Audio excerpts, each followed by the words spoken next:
écran noir pour canne blanche. Certes, on dit voir un film. Pour autant, le cinéma n'est pas un plaisir réservé aux seuls voyants. Daniel est devenu aveugle à l'âge de 7 ans, et des films à l'oreille, il en a vu par centaines. Non, je pense simplement qu'on pourrait partager le pouvoir un peu plus.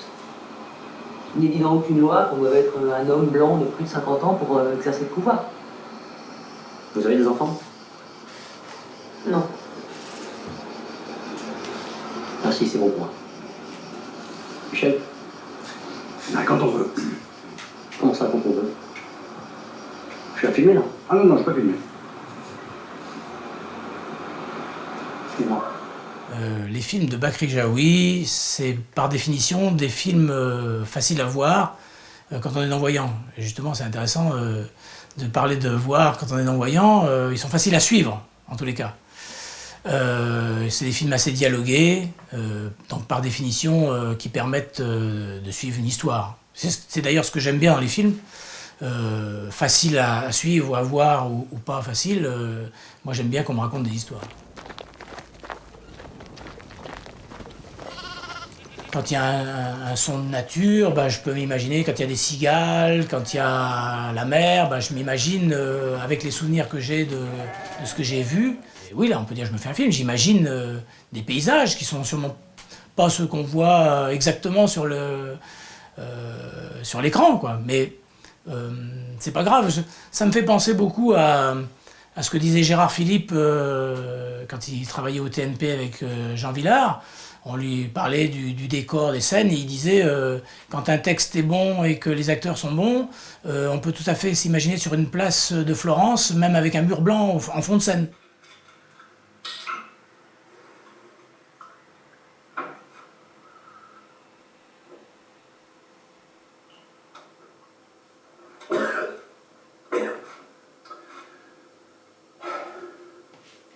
Les silences au cinéma, j'allais dire qu'il y a autant de films, autant de silences différents, quoi. Le silence, il peut être agréable, il peut être dérangeant quand il est très long et que vraiment il n'y a rien. Mais même un silence avec de la musique, ça aide pas forcément à comprendre ce qui se passe, quoi.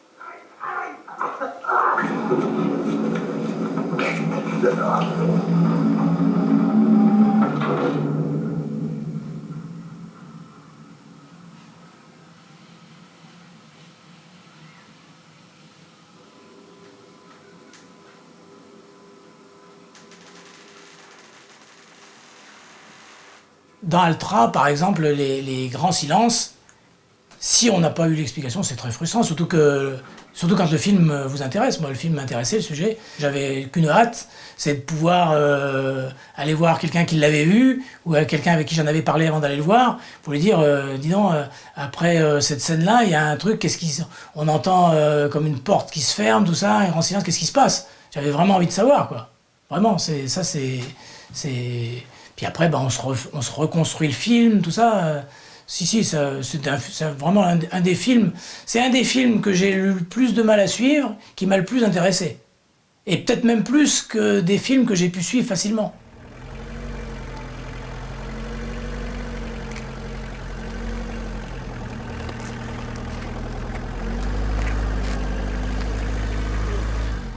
Quand il y a des gags visuels, les gags visuels, ils nous échappent.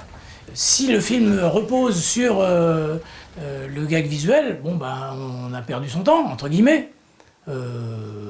La seule chose qu'on peut dire, c'est que on partage une certaine culture avec le monde voyant qui nous entoure. C'est aussi important, parce que tout ce qu'on peut faire, aller au théâtre, aller au concert, lire un bouquin, aller au cinéma, c'est pas simplement pour voir une pièce où on se fait plaisir à soi, mais c'est aussi... La spécificité de l'être humain, c'est de vivre en société et d'avoir besoin d'avoir des échanges avec le monde extérieur. Alors là, on est au cinéma Le Champollion, c'est le cinéma de ma jeunesse, quand j'avais entre 15 et 18 ans, 19 ans, quoi. Je prenais des cours de théâtre à l'époque, donc tout ce qui touchait au milieu artistique, théâtre, cinéma, ça m'intéressait, donc j'allais au cinéma, puis aussi parce que mes copains y allaient, quoi. Quand il y avait des choses que je ne comprenais pas, et je leur posais des questions, pas pendant le film, parce que ça j'ai horreur de ça, mais après le film ou avant le film, quand ils l'avaient vu avant, enfin, voilà, c'était une façon d'avoir une relation sociale, quoi.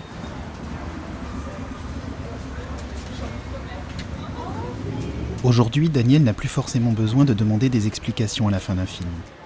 Il existe en effet une technique, appelée audiovision, qui permet aux déficients visuels de suivre une projection presque comme tout le monde. Tenez, c'est salle 3 à droite. Merci beaucoup. L'Arlequin est un des rares cinémas parisiens à diffuser des films audio décrits.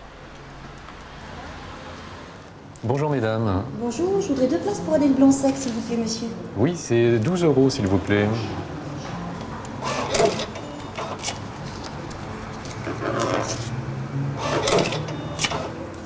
Merci, tenez. Voilà, c'est salle 3 à droite. Merci, bonne journée, au revoir. Merci.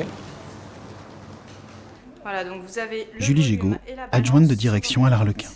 Récemment, on a fait un festival de ludiodescription début mai avec l'association Valentin Huy. Donc 7 films audio décrits ont été présentés. Et l'idée maintenant serait de proposer en fait des séances régulières, donc peut-être une séance mensuelle d'un film audio décrit, en partenariat toujours avec l'association Valentin Huy. Voilà, je prends votre ticket, je vous donne un casque. Donc il est allumé. Vous avez la balance et le volume sur l'oreille droite. Ok, Voilà, merci beaucoup. bon film. Merci. Merci. On va votre billet. Et je vous donne un casque, donc il est allumé. Vous avez le volume et la balance sur l'oreille droite. Ok, merci beaucoup. Voilà, vous voulez que je vous accompagne? Ça va aller, merci beaucoup. Bonjour madame. On peut le faire. C'est un casque avec une audio-description. Il y a des commentaires supplémentaires sur le film pour les personnes aveugles et malvoyantes. Vous voulez le tester? Ah non, c'est bon, moi je pas Non? besoin. D'accord. Merci. Allez-y, bon film. Un œuf énorme trône dans une vitrine. La coquille se fendille. Un œil reptilien apparaît. Contrairement à Daniel, de nombreux déficients visuels ont découvert le 7e art grâce à l'audiovision. Sabrina, aveugle de naissance, et Sarah, malvoyante, font partie de cette nouvelle génération de cinéphiles. Le principe de l'audiovisuel, pour moi, qui vaut un petit peu, donc c'est complémentaire avec ce que déjà je peux percevoir sur le film. C'est parfait, je dirais, parce que ça nous permet de tout comprendre instantanément. On est dans notre fauteuil comme un spectateur lambda. On est vraiment dans le film avec les autres aussi. Ça, c'est vraiment un gain, quoi.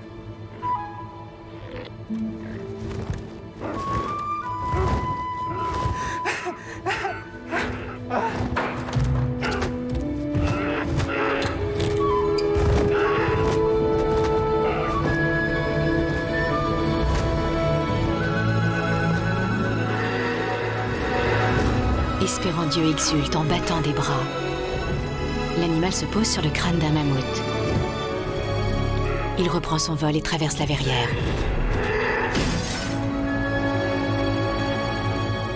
Pouvoir parler du dernier film qu'on a vu, c'est un sujet de conversation en plus.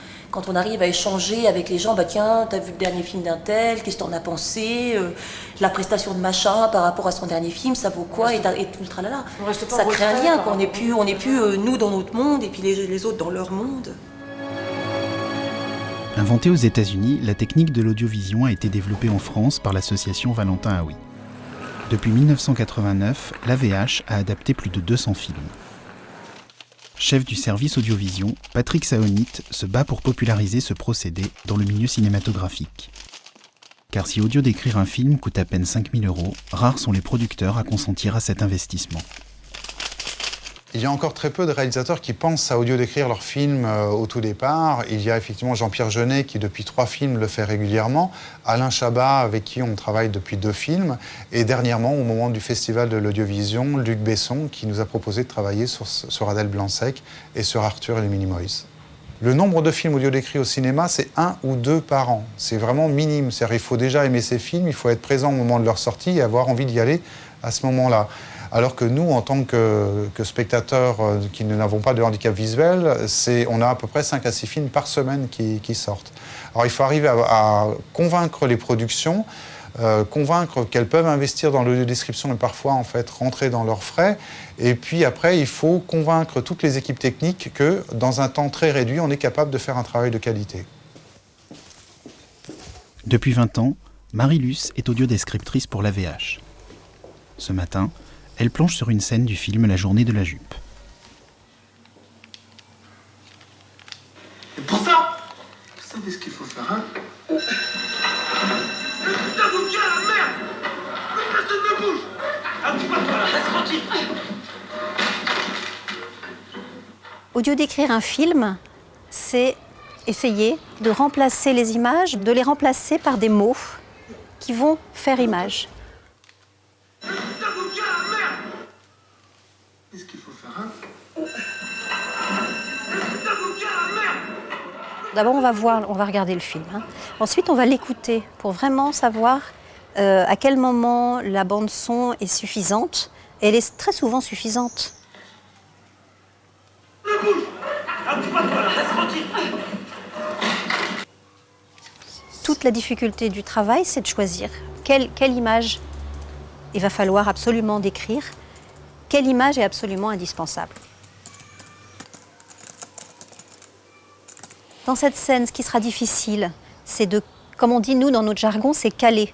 C'est-à-dire trouver exactement le moment précis, à la seconde près, à laquelle on va dire ces deux éléments, chacun de ces deux éléments. C'est-à-dire l'arme qui tombe et ensuite Sonia qui ramasse l'arme. Voilà, c'est la difficulté de la scène.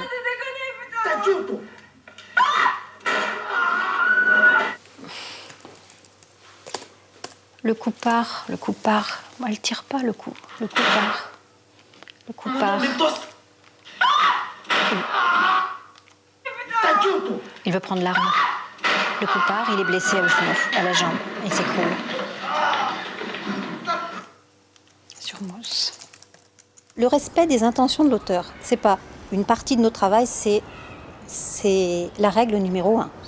Parce que le choix de l'information, savoir ce qu'on va dire, ça vient pas comme ça. Tiens, elle a une robe rouge, je vais dire qu'elle a une robe rouge. Tiens, il y a un chat qui traverse, on va dire qu'il y a un chat qui traverse. Non. Dans cette scène, qu'est-ce que le réalisateur a voulu montrer? Elle a une robe rouge. Ah bah oui, ça c'est important, parce que dans la scène précédente, elle était en noir, le deuil est fini. Je dis n'importe quoi. Voilà. Donc là, cette robe rouge, elle est importante. Le chat ne rentre pas. Bon, il était là, mais de toute façon, on n'a pas le temps de le dire, et il n'est pas important. Non, dans cette scène, le réalisateur a voulu montrer ça. Comme tous les audiodescripteurs de la VH, Marie-Luce travaille en binôme. Si elle a décrit la première partie du film, c'est son frère, Jean-Marc, également audiodescripteur, qui s'est penché sur la deuxième. Ce matin, ils confrontent leurs textes devant l'écran afin d'affiner leur travail. Je te vois juste un tout petit peu. Tac. Mousse, tu m'entends? Oui, je vous dis qu'il ne vous entend pas, il ne veut pas vous parler. Il ne veut pas vous parler, il veut pas... Écoute bien là, parce que là j'ai rien mis du tout. Hein. Il Tu veut me dis pas. si... Passez-lui le téléphone. Non, il ne veut pas. Il demande ce que vous voulez, qu'est-ce que vous voulez? C'est parti pour la suite. Il se bouche les oreilles. Alors oui. Les policiers percent un trou. Non, le il, ça je voulais te le proposer. Il faut que tu mettes qui, parce que sinon... Ah oui, on comprend pas qui... Puis on croit que c'est un singulier en plus. Il Ouais. se bouche les oreilles, on Il, sait pas ouais. si c'est le flic ou... Essaye de mettre Sonia et les élèves, si on a le temps. Bah attends, remonte et pour Voire voir si ça passe. limite rien, mais je sais pas. Mettons-le. Oh, Bah ça se met à crier assez vite. On sent que c'est très fort, mais mettons-le. on les voit tous quand Ouais. même à l'image, ils sont Ouais, comme quand ça, même, donc ouais, c'est quand même ouais. une information. Et puis on comprend mieux que le son est vraiment très fort, parce que là on s'en rend pas nécessairement compte. Ouais, quoi. ouais.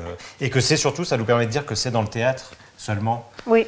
Si on dit Sonia et les élèves se bouchent les oreilles. D'accord. Bon, il faut que ça passe par contre, on va voir si ça passe. Sonia et les élèves se bouchent les oreilles. Les policiers percent un trou. Oui, non, on peut le mettre. Donc Sonia et les élèves, hein, comme ça, Ouais. ça permet de... Bien, madame Bergerac. Ok, Sonia et les élèves. Ça arrive qu'on ne puisse pas audio-décrire des choses parce qu'on n'a pas le temps. Parce qu'on essaye, c'est arrivé sur Adèle Blanc-Sec, il y a des scènes qui sont heureusement pas capitales, parce que là on essaierait, je pense qu'on prendrait le choix de couvrir la bande-son à ce moment-là, si vraiment il y avait un élément très important. Mais ça arrive que quelque chose, une image passe, qu'on entende des bruits qui sont associés à l'image, mais qu'il y ait une voix off dessus et qu'on peut vraiment rien caser. Apparemment, une alarme anti-incendie s'est déclenchée. On cherche à localiser le problème. Le prochain est à 38. Les policiers retirent la perceuse et glissent dans le trou un câble optique. L'extrémité émerge de la cloison qui ferme le dessous de la scène. Un policier oriente la mini-caméra avec un joystick. Il y a beaucoup d'infos là, et puis en plus il y a un son incroyable avec la... Moi je voulais te proposer d'enlever qui retire la perceuse, on s'en fiche un petit peu. Oui, il perce un trou. Il perce un trou. Oui, il glisse dans le trou un câble optique. Je vais le refaire une fois quand même, tu peux le remettre à 38. Le but c'est pas de remplir tous les silences. C'est vraiment c'est insupportable, un film où tous les silences sont remplis. C'est inécoutable. Donc c'est voilà, trouver cet équilibre, toujours en laissant le film respirer. S'il y a des silences, c'est pas non plus par hasard. Je pense que les aveugles qui ont des besoins d'audiodescription qui ont changé, ça c'est une évidence. Moi j'ai quand même moins de commentaires de gens qui me disent « Oh, il faut en dire beaucoup » et tout ça. J'ai plutôt des gens qui ont appris à écouter un film. Peut-être parce qu'on parle moins aussi, donc ils l'entendent mieux, c'est peut-être ça aussi.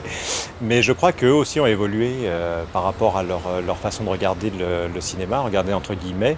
Je crois qu'il y a de plus en plus de choses qu'ils arrivent à comprendre aussi. Ils s'attachent de plus en plus à ce qui est fait dans la bande-son. Donc de ce fait, nous, on a aussi cette possibilité d'être un petit peu plus en retrait des fois pour laisser le film exister, le film sonorement exister. C'est désormais au tour de Marie-Pierre, déficiente visuelle, de se pencher sur le travail de Marie-Luce. Alors, je t'emmène. Oui. Cette relecture bénévole, même si elle n'est pas systématique, est pourtant riche d'enseignements. Voilà, juste devant toi, le canapé, un petit peu à ta gauche, voilà. Alors, la journée de la jupe, tu l'as vue finalement? Non, je l'ai pas vue. D'accord. Je ne sais pas d'où ça vient, Madame Bergerac. Apparemment, une alarme anti-incendie s'est déclenchée. On cherche à localiser le problème. Les policiers glissent dans le trou un câble optique. L'extrémité émerge de la cloison sous la scène. Un policier oriente la mini-caméra avec un joystick. La caméra transmet l'image de Sonia, pistolet à la main. Putain. Ah ouais, c'est plus du tout pareil, là. Là où il y a quand même des indices, dans le sens où on entend qu'il perce quelque chose. Maintenant, l'histoire de la caméra où il découvre, là non. Je pense que ça sent l'audiodescription. On sent l'idée que le petit fil passe, etc. On se doute qu'il y a un truc qui se passe.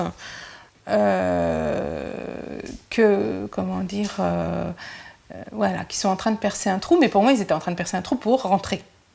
Si on a des grands plans silencieux, des descriptions, on ne sait pas ce qui se passe à l'image, oui, là, j'ai besoin qu'on me décrive. Mais très vite, la bande-son va m'indiquer des pas, un univers, un environnement. Donc, il y a plein de choses, en fait, dont je me sers de mes oreilles. Hein, c'est mes oreilles qui regardent le film, en fait.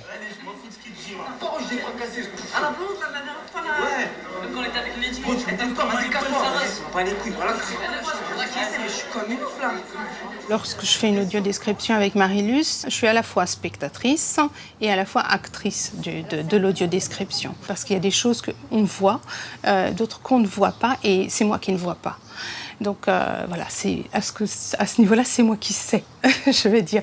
Et même si on ferme les yeux un instant, et qu'on se dit, voilà, je me mets dans la peau de...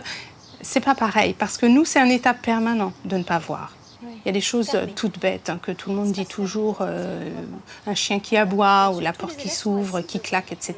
Ça, on n'en a évidemment pas besoin. Mais parfois, ça peut être un verre sur une table qui cogne. Je me souviens de ça. Je savais que le verre avait un pied. Et pourtant, personne ne me l'a dit. À l'écran, à l'écoute, j'ai senti que ce verre était un verre à pied. La manière dont... Voilà, c'est des éléments qu'on se... Mais ça, c'est du vécu au quotidien qui fait qu'on le réinjecte, en fait, quand on est en train d'écouter, de voir un film.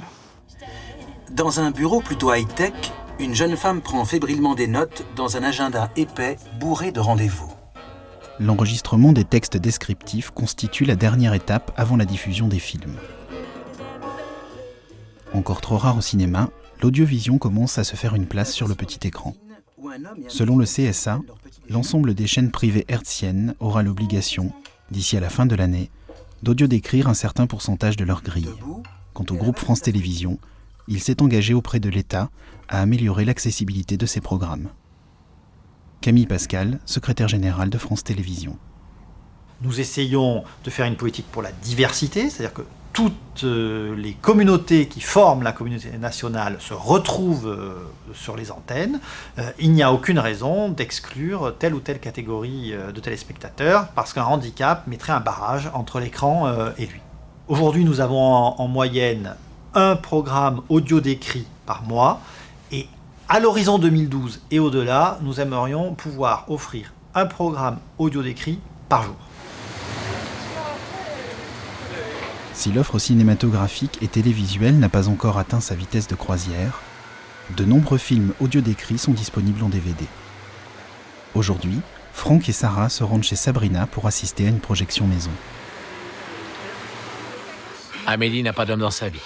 Elle a bien essayé une fois ou deux, mais le résultat n'a pas été à la hauteur de ses espérances.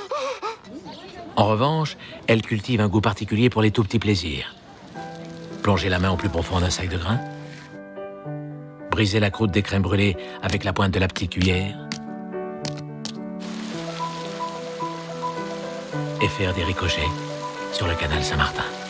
Il fait beau, la jeune femme lance des cailloux à la surface de l'eau. Elle porte une robe rouge.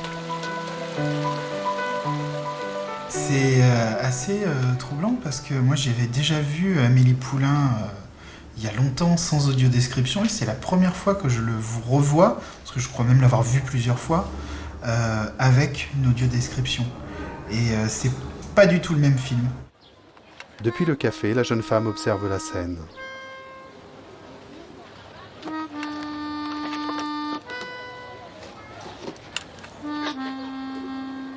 Je pense que l'audiodescription, oui, nous permet vraiment de voir le film comme n'importe quel spectateur, parce que c'est pile poil quand il faut la description, donc bon, c'est beaucoup mieux que tout ce qu'on peut avoir comme description faite par quelqu'un qui connaît pas le film et qui le découvre en même temps que nous. Le seul ami d'Amélie s'appelle le cachalot. Malheureusement, l'ambiance familiale a rendu le poisson rouge neurasthénique et suicidaire. Le poisson saute de son bocal et frétille sur le carrelage. Il n'y a pas deux personnes qui voient le même film parce qu'on le voit chacun avec notre propre personnalité, notre propre ressenti. Mais par contre, l'audiodescription, ça donne un langage, une langue commune qui permet d'échanger, d'en parler. Je rebondis également sur le côté fédérateur, comme on disait, donc qui enlève toutes les barrières entre nous, malvoyants ou non-voyants, et les voyants, quoi, en fait. Du haut d'un petit pont, dans un parc, Madame Poulain jette le poisson rouge dans une rivière, sous le regard triste d'Amélie. Le poisson reste un moment à la surface de l'eau, comme pour dire au revoir à la petite fille. Il se met à pleuvoir. Les gouttes font onduler la surface de l'eau. Le poisson disparaît. Ce qui, moi, me passionne quand je regarde un film, c'est que je suis un peu un détective de l'image. Parce que je vais capter plein d'informations par le son, par tout ce qui peut arriver. Et à partir de ces informations, je recompose l'image, je me recrée une image. Je fais un petit peu le même boulot, j'allais dire, qu'un réalisateur qui, lui, compose l'image, mais moi, je vais la recomposer. Et ce qui est passionnant avec l'audiodescription, c'est que ça ajoute des indices supplémentaires. C'est que ça me permet d'ajouter encore des dimensions à cette image, de l'affiner, de la préciser. Et je m'en rends compte en regardant ce film avec d'autres personnes, je me dis mais c'est fou, par rapport au tout début de l'audiodescription où on se disait simplement l'audiodescription c'est pour que les aveugles comprennent un film. Mais ça a beaucoup évolué le regard qu'on porte dessus. Aujourd'hui c'est pas seulement ça, c'est comprendre l'univers d'un réalisateur. C'est magique, c'est un bel accès au cinéma. Le vieil homme aveugle cherche à traverser la rue. Amélie le regarde d'un air décidé, s'approche de lui, le prend par le bras et l'entraîne. Venez, je vais vous aider. On descend et hop, c'est parti. Là, on croise la veuve du tambour de la fanfare. Elle porte la vareuse de son mari depuis qu'il est mort. Attention, hop. Tiens, l'enseigne de la boucherie Chevaline a perdu une oreille. Ce rire, c'est celui du mari de la fleuriste. Il a des petites rides de malice au coin des yeux. Oh, dans la vitrine de la pâtisserie, il y a des sucettes Pierrot Gourmand. Vous sentez ce parfum? C'est Pépone qui fait goûter ses melons aux clients. Allez, goûtez mon melon. Ah, chez Marion pour de la glace au calisson. On passe devant la charcuterie, 79 le jambon à l'os, 45 le travers demi-sel. On arrive chez le fromager, 12,90 le picodon de l'Ardèche et 23,50 le cabicou du Poitou. Chez le boucher, il y a un bébé qui regarde un chien qui regarde les poulets rôtis. Voilà, maintenant on est devant le petit kiosque à journaux, juste à l'entrée du métro. Et moi je vous laisse ici. Au revoir. Pour de plus amples informations, vous pouvez contacter l'association Valentin Haoui 01 44 49 27 27 www.avh.asso.fr. L'association Voir Ensemble 01 53 86 00 00 www.voirensemble.asso.fr. La Fédération des aveugles et handicapés visuels de France 01 44 42 91 91 www.faf.asso.fr. Pour retrouver toutes ces informations ainsi que d'autres, le site de France 5 est à votre disposition www.france5.fr/à vous de voir avec des tirets. Ou écrivez-nous à vous de voir, France Télévisions, pôle France 5, 2-4 rue Marceau, 92 130 Issy-les-Moulineaux. Auteure-réalisatrice Ingrid Seemann, producteur délégué Philippe Muller, avec la participation du Centre national du cinéma et de l'image animée, le soutien de l'association Valentin Haoui et de la Fédération des aveugles de France, la participation de France Télévisions. Attachée de presse, Anne-Sophie Brutmann, coordination de la production, Chantal Polverel, administratrice Valérie Verdier-Ferré, conseiller de programme, Hervé Guérin, pôle nature, sciences et découvertes, directrice de l'unité documentaire, Patricia Boutinard-Rouel. Cette émission vous a été proposée par Bleu Cristal Média et France Télévisions.